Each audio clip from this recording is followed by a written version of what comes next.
Você tá o cara malucão, velho. Você tá louco. Comendo amendoim, falando e jogando amendoim na quadricortex. É, tem que... Ô, louco, cara. Achamos o dono. E eu tranquilo, o cara rindo e um ô louco. Ô, louco, meu. Pô, que da hora, cara. Então, a ideia do Manual do Guitarrista Ruim foi uma brincadeira, na verdade, pelas perguntas que você estava recebendo ali no... E o ego também, pra gente deixar o ego de lado, né? Porque existe sim uma rincha em algumas pessoas da guitarra, existe, não é uma minoria, geralmente é os caras que não precisava ter, mas é uma coisa muito de ego. Eu falei, pô, o Manual do Guitarrista Ruim, e eu comecei a ver que só gente legal segue, e uns canais grandes seguem lá também. Não, porque é legal, mano. Porque é divertido, os caras, e eu vejo muita gente que fala comigo, que eu conheço quando eu tô em feiras, né? Mas eu fui na feira do interior. Bom, quando eu cheguei lá, a primeira coisa que falaram, pô, você parece aquele ator, né? Eu falei, pareço mesmo. Aí pro lado da feira. Aí você vai lá na feira, você vê que várias pessoas conhecem, e donos de empresas. Pô, o teu canal, cara, não é possível, você vem falar comigo, vamos fazer Então uma parceria vai surgir depois aí, porque o cara segue meu canal. Olha que legal, cara. Então assim, e gosta e dá risada. E uma coisa interessante, que um cara falou do Manual do Guitarrista Ruim, que o público ficou muito afunilado, né? Ele tá geralmente afunilado com essa galerinha que quer comprar, porque eu não passo régua pra ninguém, nem pra vocês eu passo régua. Inclusive tem vídeos que eu faço comparações e eu vou falando real, né? Sim, sim. E essa real não é depreciar, é ser realista. Eu gosto, eu vou dar um exemplo, eu tava com uma guitarra da Waldman, vou falar aqui, um abraço pros Valdemar, chama ele de Valdemar. Eu quase apanhei, porque tem um Valdemar que parece o Van Damme, né, cara? A bicho é forte. Na briga de cinema aí. O cara é forte, velho. E o que acontece? Eu peguei a guitarra e falei, assim, uma guitarra de 600 conto, gente, apita pra caramba, tá? Quando você põe o drive, é só não pôr drive, ó. Você quer tocar com esse extrato que ronca? Fecha volume. Na minha época, eu fechava o volume pra tirar o ronco. Sim. Entendeu? Ou troca o captador, ou dá a paletada, você terminou o bend e fecha, deixa a guitarra com o volume aberto. Eu falo, ó, essa guitarra lá vai vir com um traste torto, mas é normal, porque custa barato, é assim mesmo, tá? Então, assim, mas é sem querer, cara. É coisa de cara que desenvolve, né? Cara que trabalha, tipo, especialista, né? E isso a galera gosta, e a galera compra. Não é porque eu tô falando de um defeito. Ela fala, então dá pra eu ter essa guitarra, ela vai ter esse ronco, isso aquilo, mas pra mim resolve. Pelo menos ela vai sabendo, né, cara? Vai saber. O que tá comprando. Se torna honesto o review, né, cara? E uma coisa interessante é a questão de violão, porque como eu gravei muitos anos com a minha banda no Mosh, no Midas, com o Gil Daga, com o Maluli, com produtores top e com engenheiros de áudio também top. Quando eu ia em estúdio de bairro, cara, não se movimenta, não respira, assim, porque não sei o quê, porque não sei o quê. Fui gravar no Midas, o Gil Daga falou, vai lá gravar violão, sentei assim, tinha um mic aqui na altura do ouvido, um outro aqui perto do braço. Eu falei, como é que você... Não, toca aí. Aí todo lugar que eu gravava violão com a minha banda, os caras só posicionavam o mic na posição certinha e eu gravo assim. E a coisa é simples, cara. Então todo violão traz o som dele. Então a galera gosta do canal, porque primeiro, eu testo de uma forma honesta que cada som traz o som do instrumento. A guitarra eu sempre testo em ampli. Por quê? Se eu pegar uma pedaleira mais simples e ficar ligando, esse equipamento que não é compatível, por exemplo, se eu pegar uma Fender e eu ligar na minha G6, não vai ficar com som de Fender. E também não posso ligar minha Fender, por exemplo, num ampli mais simples. Eu tenho que ligar no Marshall. Tem que ser compatível com ela. Entendeu? Então, legal, é uma coisa que eu tenho que ter noção. Então isso ajuda a galera... Opa, deixa eu ver esse canal. Sacar. Mas até para os dois lados, né, talvez. Falando de equipamento, por exemplo, você vai fazer um review de uma quad. E você vai colocar essa guitarra de 600 conto, não vai entregar tudo que a quad pode entregar, porque não vai soar. E o contrário também. E vice-versa, o cara vai achar que a guitarra de 600 conto é perfeita pra vida dele. Então, mas é o que eu vejo, aí, né, sem citar nomes, mas é o que eu vejo acontecendo.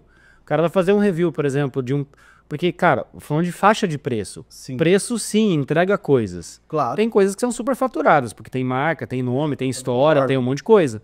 Mas preço, cara, tem um componente ali que faz ele ser diferente do outro, esse componente custa, né? Tem engenharia por trás, tem um monte de coisa. Só que daí o cara vai fazer, por exemplo, um review de um pedal mediano. Ele é feito para que... A gente tava falando de Tanque G, por exemplo. Tanque G versus Quad Cortex versus Camper versus... Porque é sempre assim, é sempre um versus o outro. O cara não pode simplesmente falar do negócio e o que o negócio faz. Aí ele coloca uma guitarra de 50 mil reais E só aquilo ali que ele faz. Aí eu acho que falta um pouco de honestidade. Vou dar um exemplo pra você. Eu tava lá no Insta, um cara começou assim, tô fazendo som aqui do Soldano SL, Mesa Bug, Triple Victor Fire, o Marshall JCM800 e o cara tocando. Eu fiquei olhando o vídeo assim, eu fiquei assim, caramba, esse cara tem uma bala. Parece um cara que é lá da Indonésia, tem um cara de lá que tem um quarto só com, já vi assim, cara, só cabeçote. Cara, esse cara deve ser muito top de equipamento, cara, conhecer esse cara. Aí você fica falando, mano, ele tá fazendo isso com plugin, cara. E por que eu achei estranho? Porque eu falei, não é o som do Soldano. Por quê? Porque meu pai tinha um Soldano. É simples, assim. Você já tocou com Soldano, você sabe que não é som de Soldano. Já toquei com todos aqueles amps que o cara testou. No meu ouvido, na minha memória afetiva, quando fala de Soldano, eu lembro do meu pai lá no quarto, lá, com ele ligado em 2 caixas Marshall, edição do Jimi Hendrix, tocando Enter Sandman na minha orelha, na única que resta, porque eu sou surdo, né? Eu sou DA, deficiente auditivo. Surdo desse ouvido. Cara, eu fiquei mais surdo do que eu já era.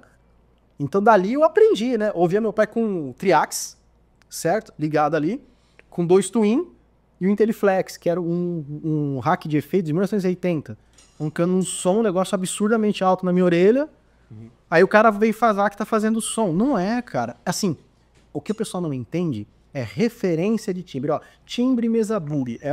Referência que é um timbre pesado. Do timbre, entendeu? Exatamente. Timbre Twin é referência. Que, se eu pegar o meu pedal, minha pedaleira, que é ótima, a Zoom eu levo na igreja pra tocar, eu uso ela com IR, eu uso um pad dela pra fazer aqui. Junto a poço, estava eu, aquele negócio bonito.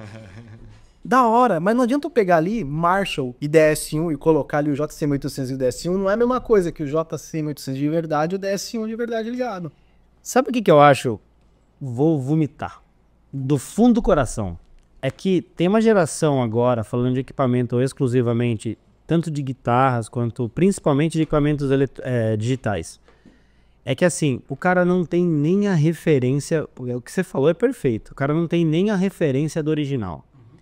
Ficou tão distante de falar assim, isso aqui é som de Mesa Bug, isso aqui é som de Marshall. Uma nova verdade, né? Se tornou uma nova verdade. Aí o cara pega, por exemplo, um XFX, ele pega esses equipamentos todos top. Kemper, XFX, a Quad, o Tonex, tudo isso aí. Que simula amp, que simula pedais e tudo mais. Ou até mesmo que clona os pedais, aí cada um tem seu nome e tal. Ele não sabe como que um clone soa de verdade. Ele nunca pegou um clone. Ele não sabe como que o JCM800 ou um Plexi patched funciona. Ele nunca ouviu isso aí numa sala. Eu acho que ele nunca chegou num palco, tinha um 900 pra ele.